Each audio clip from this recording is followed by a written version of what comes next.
Okay, brand new topic.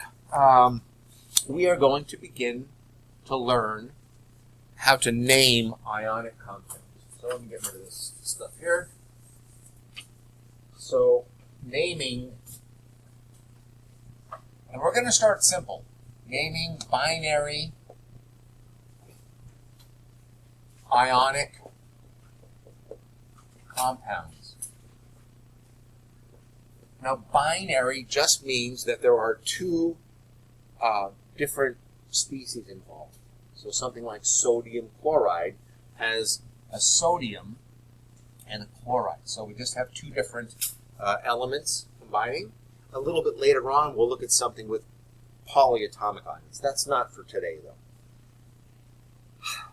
Now, it's all pretty easy when we go ahead to name binary ionic compounds.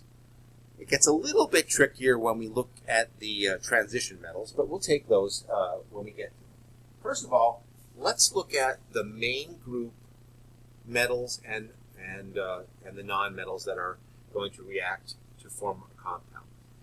What we need to understand is that these are ionic, which means they have a cation and they have anions. Okay, cations are positively charged, anions are negatively charged. Okay, anions have a surplus of electrons, cations have a deficit of electrons. So, remember on the first or second day, I gave you the periodic table, and I said, let's write these charges down over certain families and in blocks of certain elements.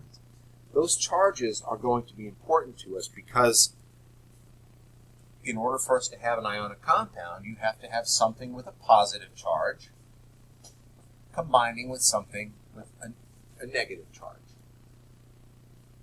And these are held together by what are called electrostatic forces. Just like you heard the old adage, opposite charges attract, right? And they do. Just try rubbing a balloon against your head someday and putting it up against the wall. Because you induce a charge in the balloon and it induces a charge in the wall, and they are attracted to each other. So anyway, it's always pretty easy to name these things. The cation keeps its same name. So for example, if I have a chemical compound that looks like this,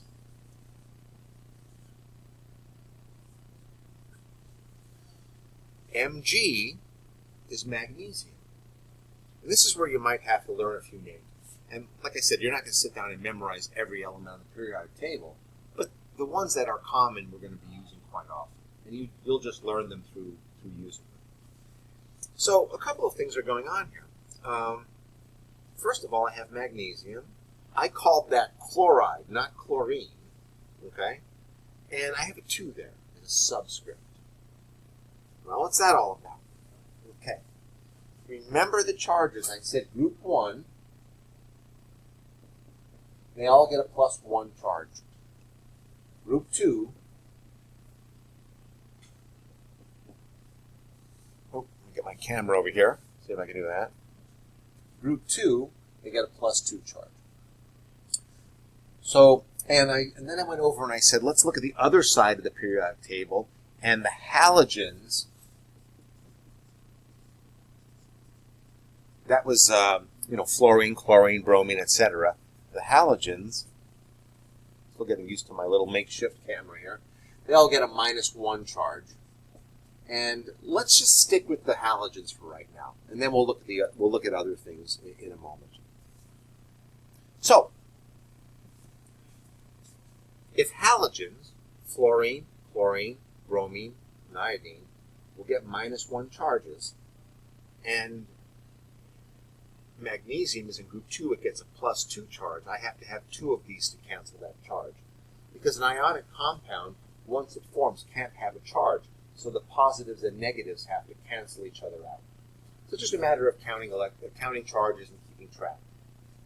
And we write the number of that particular ion in a chemical compound by using a subscript.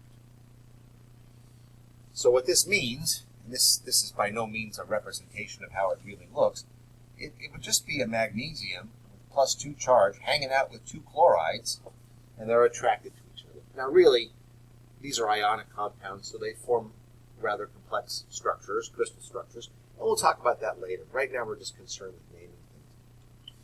What's the difference, what's the deal with this chloride? Well, I said the cation keeps its name. Magnesium, sodium, potassium, vanadium, aluminum. The metal gets to keep its first name, or keep its name without changing it. The chlorine, or any anion for that matter, anions change their name and add "ide." So fluorine becomes fluoride. Chlorine becomes chloride. Let's write them down here. So fluoride, chloride, bromide, iodide. So if you see the first part of the name with "ide" at the end, you know it's an anion, not elemental fluorine, chlorine, bromine, or iodine. Let's take a look at the other group next to it, the oxygen group. And I said the oxygen group, they all get -2 charge. So oxide. Oxygen becomes oxide. Sulfur becomes sulfide. Selenium becomes selenide. Okay, and these are all -2 charge. And finally, let's just take a look at nitrogen and phosphorus. So nitrogen, that's going to get a -3 charge on it. Nitrogen, that's going to be nitride. Phosphorus with a -3 charge is going to be called phosphide. So again, all of these ides. So now we're in a position to name. Oh, I have a question. When would sulfur be sulfate? So, good question. The question was, when will sulfur become sulfate? Sulfate is what's called a polyatomic ion. And they're a whole different class of anions. And so sulfate is actually a little combination of sulfur and oxygens that happens to have a -2 charge. This stays together as a group. So we're going to be probably spending the bulk of tomorrow talking about polyatomic ions. So you might hear things like nitrate, nitrite, sulfate, carbonate, acetate. All of these words are representing polyatomic ions. So that's for tomorrow. Let's just stick with these because once we start playing around with something like this, magnesium sulfate, it's no longer a binary compound because we have some other things involved. So we'll get to those. That's a good question. Okay, so you should be pretty in pretty good shape to name things. Like for example, what if I give you this chemical compound? What's called that? Calcium fluoride. If you don't know, I would say probably at least learn the names of these representative elements: lithium, sodium, potassium, rubidium, cesium, beryllium, magnesium, calcium, strontium, and barium. And then some of of course, the non-metals as well. You're going to, like I said, just by using these things, you're going to pick up on the names of the transition metals. We're going to see them enough. So, good. That's calcium fluoride. How about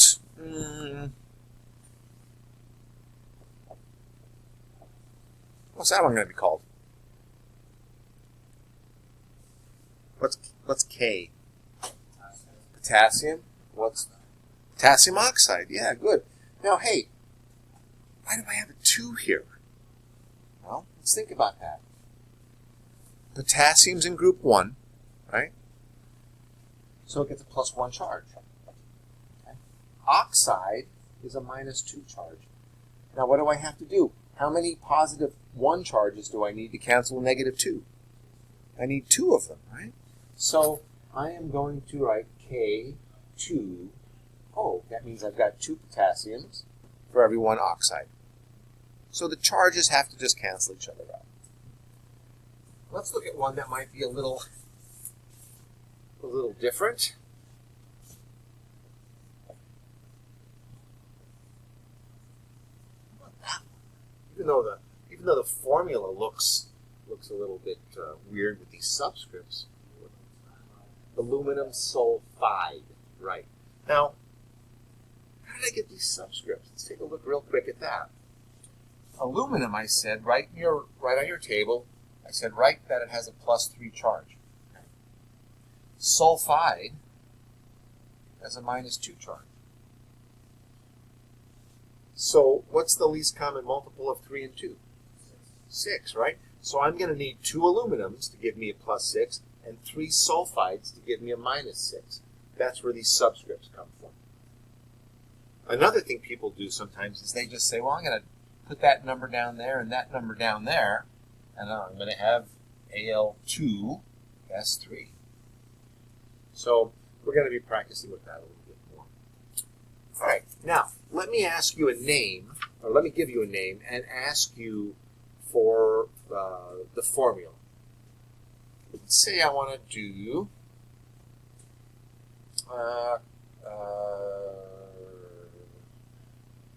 oh, come on, that's a good one. Oh, I'll just use strontium. Strontium. That's, by the way, it's SR. Strontium nitride. Strontium nitride. What are you going to put for a formula for that? Remember, you got to think about things like charges, symbols, subscripts, all that good stuff.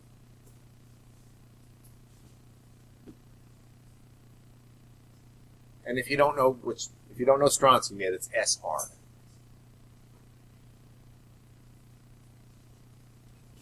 What do you think, Joe?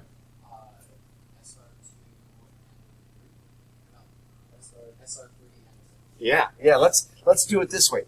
SR2N with a -3, SR with a +2, and let's bring those numbers down, or you can do the least common multiple, SR3N2. Brilliant. Excellent. All right, so I'm going to shut the video off. This is just, like I said, the start of this lesson, and we'll do some practice now. Okay? Put you on YouTube.